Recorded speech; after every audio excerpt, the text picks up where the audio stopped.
नमस्कार। आज हम बात कर रहे हैं एक ऐसे विषय पर जो शायद बहुत से लोगों के लिए रोज़मर्रा की हकीकत है। सीमित आमदनी में गुजारा करते हुए पैसे कैसे बचाए जाएं?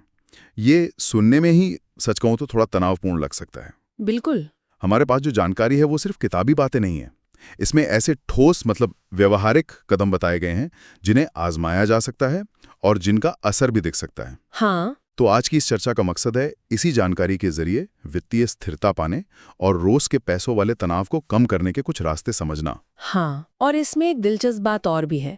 ये सिर्फ पैसे बचाने की तकनीक नहीं बताती, बल्कि एक सोच में एक जरूरी बदलाव लाने की भी बात करती है। इस पर हम आगे बात करेंगे। ये पूरी प्रक्रिया को देखने का नजरिया बदल सकता है। अच्छा, ये तो सुनने में काफी रोचक लग रहा है। तो चलिए शुरू करते हैं फिर। पहला कदम क्या होना चाहिए? मतलब बचत की इस यात्रा पर पहला पड़ाव कहाँ है? सामग्री कहती है कि शुरुआत होती है ये जानने से कि पैसा आखिर जा कहाँ रहा है। कई लोगों को लगता है कि उन्हें अंदाजा है, पर जब वो असल में हिसाब रखते हैं ना, तो नतीजे अक्सर चौंकाने वाले होते हैं। ये बात बिल्कुल सही है। और अच्छी बात यह है कि इसके लिए किसी महंगे टूल या कोई मुश्किल तकनीक की जरूरत नहीं है। एक साधारण सी डायरी या नोटबुक अच्छा। या कंप्यूटर पर एक स्प्रेडशीट बना सकते हैं। आजकल तो कई मुफ्त मोबाइल ऐप्स भी हैं। हाँ, वो मनी मैनेजर जैसे ऐप्स। जी हाँ, जैसे वॉलनट है, मनी मैनेजर है, मिंट है, कई सारे हैं। मुख्य सुझाव ये है कि कम से कम 1 महीने तक मतलब 30 दिनों तक अपने हर छोटे बड़े खर्च को लिखें। हर एक खर्च। और शायद यहीं पर वो अरे इतना पैसे यहां चला गया वाला एहसास होता है ना। बिल्कुल। ये तरीका उन छोटे छोटे खर्चों को सामने लाता है जिन पर हमारा ध्यान ही नहीं जाता।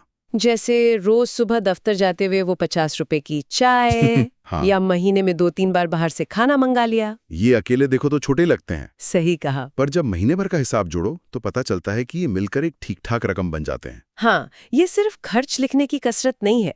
ये एक तरह से अपनी आर्थिक आदतों का आईना देखने जैसा है। ये उन जगहों को पहचानने में मदद करता है जहां पैसा अनजाने में बह रहा है। अच्छा।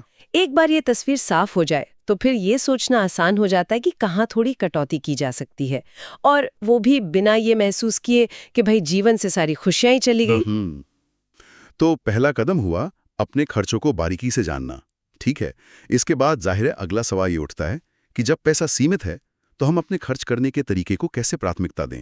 सामग्री कहते हैं कि यहाँ जरूरतों और इच्छाओं के बीच का फर्क समझना बहुत जरूरी हो जाता है। हाँ, ये एक बहुत ही बुनियादी लेकिन महत्वपूर्ण सिद्धांत है।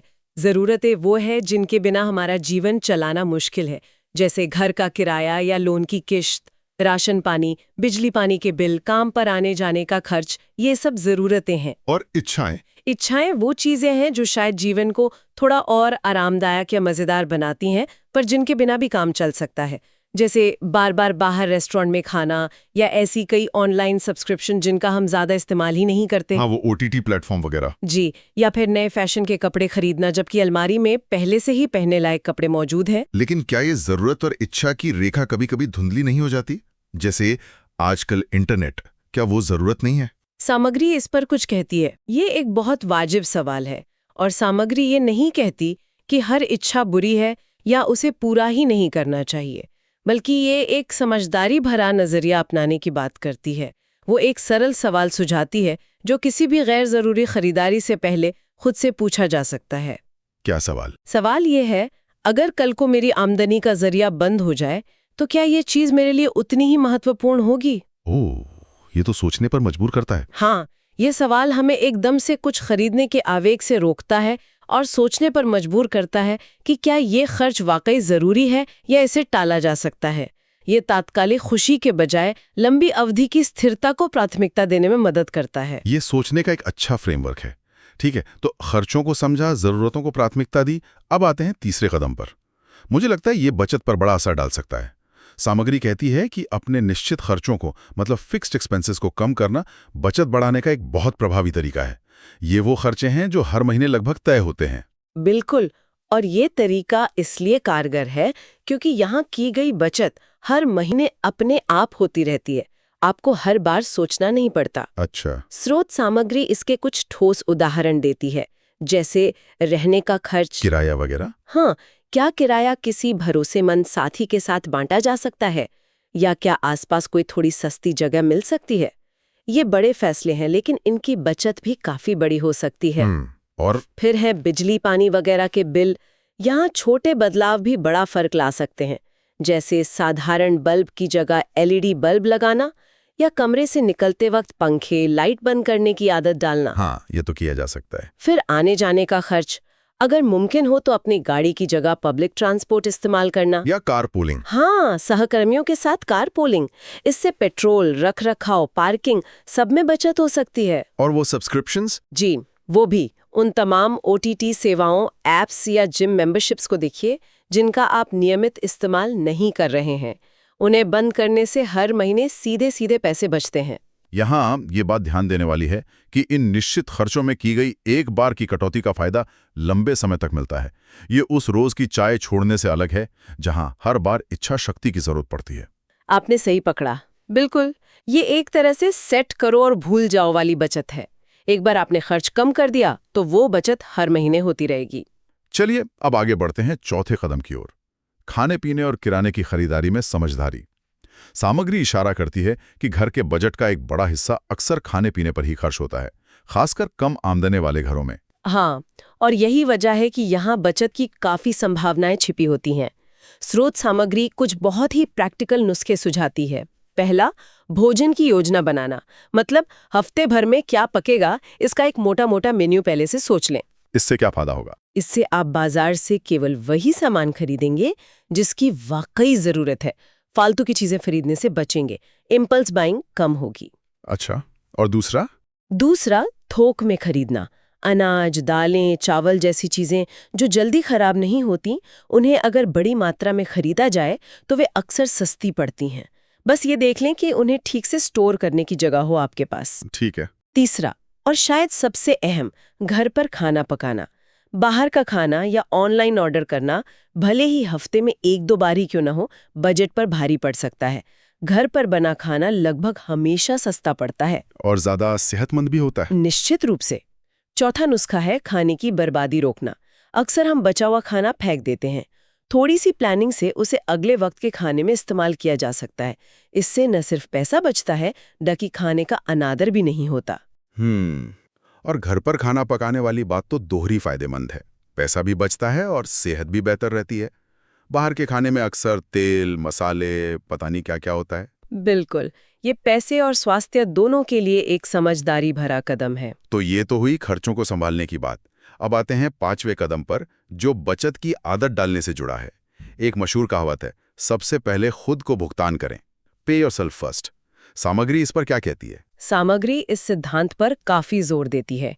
इसका सरल सा मतलब है कि जैसे ही आपको महीने की तनख्वाह या कोई भी आमदनी मिले, उसमें से एक तय हिस्सा, जैसे 5 से 10%, तुरंत निकालकर बचत के लिए अलग रख दें। खर्च करने से पहले? हाँ, बाकी खर्चों और बिलों का भुगतान इसके बाद करें। इसके लिए सबसे अच्छा तरीका है एक अलग बचत खाता खोलना या कोई ऐसा डिजिटल वॉलेट इस्तेमाल करना जिससे आप रोज के खर्चों के लिए ना छेड़ें, बिल्कुल अलग। यहाँ दिलचस्प बात यह है कि शुरुआत में शायद रकम बहुत छोटी लगे। मान लीजिए कोई महीने में सिर्फ 500 ही रुपये बचा पाता है। क्या इससे वाकई कोई फर्क पड़ता है? यहीं पर सामग्री मानसिकता की बात करती है, जो हमने शुरू में कहा था।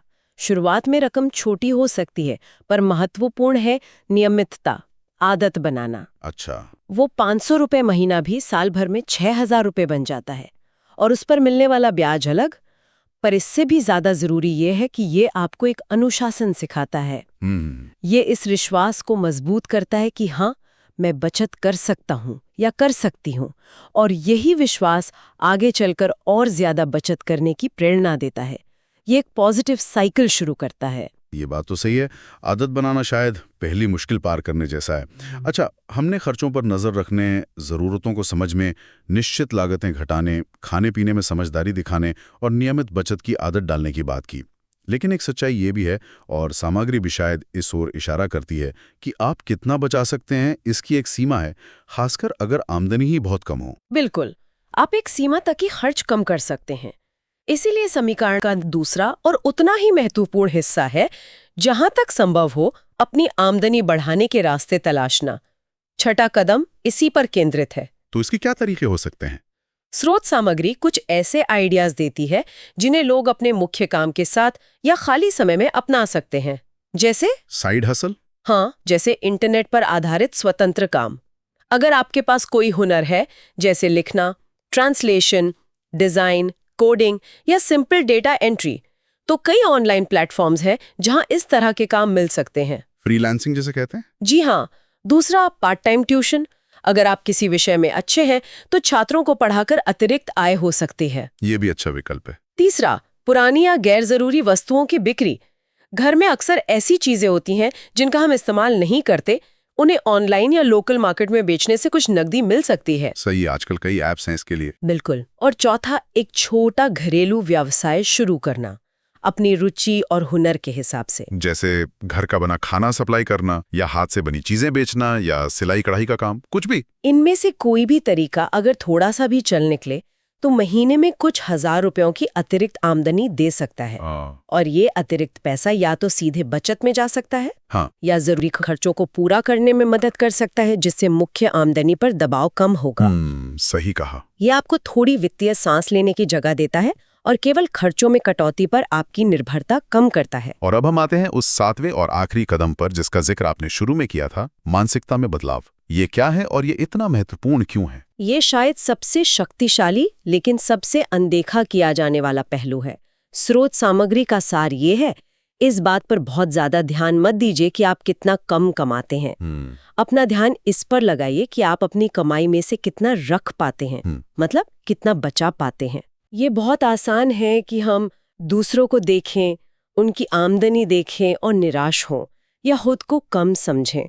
लेकिन सच्चाई ये है, और सामग्री भी यही कहती है, कि ऐसे बहुत से लोग हैं जो अच्छा खासा कमाते हैं, हाँ, लेकिन पैसे का सही मैनेजमेंट न कर पाने के कारण या तो हमेशा तंगी में रहते हैं या कर्ज में डूबे होते हैं। ये तो मैंने भी देखा है। इसके विपरीत अगर कोई व्यक्ति कम आमदनी के बावजूद अभी से बचत करने और अपने साधनों के भीतर रहने की कला सीख लेता है, तो ये उसके हाथ में एक बहुत बड़ा हुनर आ जाता है।